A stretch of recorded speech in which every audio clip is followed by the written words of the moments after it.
So now we're going to talk about smooth muscle relaxation, which involves the dephosphorylation of myosin light chain.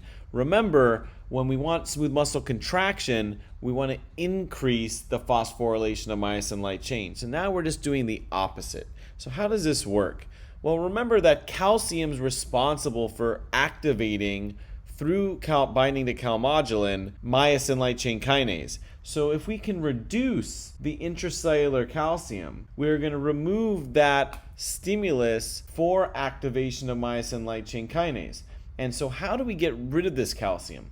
Well, it's through a couple of mechanisms. We have SERCA, which is going to be found on the sarcoplasmic reticulum. That's an ATPase that takes calcium against its concentration gradient through ATP hydrolysis to get the calcium back into the SR. Or you have a couple of strategies on the sarcolemma. You have a sodium calcium exchanger, which takes advantage of that sodium gradient through a secondary active transport.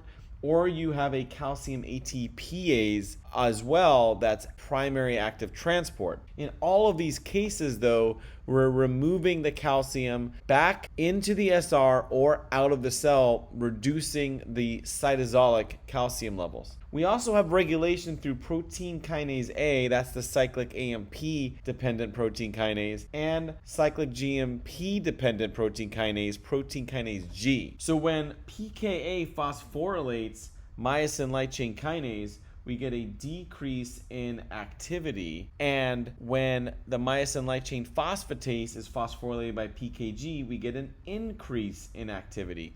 So you can see that these two protein kinases are working together. They both ultimately do the same thing. They cause a decreased smooth muscle contraction or increased smooth muscle relaxation. Now, how does this compare to striated muscle? Remember, striated muscle is cardiac and skeletal muscle. And in skeletal muscle, remember that the calcium that increases in the cytosol is entirely from the sarcoplasmic reticulum. So there is a SERCA mechanism in skeletal muscle, so similar to what we were talking about here. And in cardiac muscle, because cardiac muscle gets calcium from two sources, it uses a very similar strategy, SERCA, NCX, and a calcium ATPase, to cause a reduction in its calcium cytosolic concentration. So now let's take a look at a diagram of how the decrease in cytosolic calcium might work. You can see we have our proteins set up here. We have the NCX, we have the calcium ATPase, and we have the SR with SERCA. And we can see first, we're going to have this calcium here. It's going to go in against its concentration gradient through an active transport mechanism here, SERCA, and now that's going to be a way of reducing the intracellular calcium.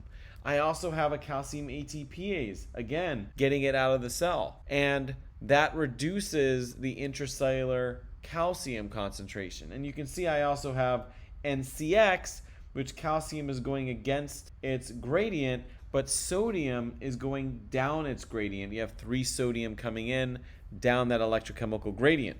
In all cases, you have a decreased activation of myosin light chain kinase, because remember, that's a calcium dependent process. So now we're going to talk about the pKa and PKG regulation of smooth muscle relaxation. And you can see over here, we'll start with a neurotransmitter hormone or other mediator binding to its G protein coupled receptor, which is now going to be coupled to GS, activation of adenylate cyclase, production of cyclic AMP, activation of cyclic AMP dependent protein kinase or pKa.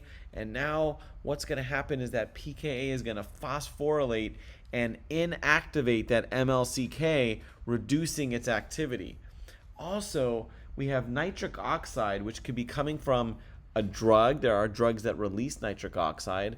We also make nitric oxide endogenously from the endothelium, or there's also receptors that are coupled to the same mediator, guanylyl cyclase, that nitric oxide acts on. And this enzyme, in this case, it's a soluble guanylyl cyclase here that nitric oxide is acting on, or it's associated with this receptor. In any case, the cyclic GMP that's formed from GTP is going to be through this guanylyl cyclase enzyme.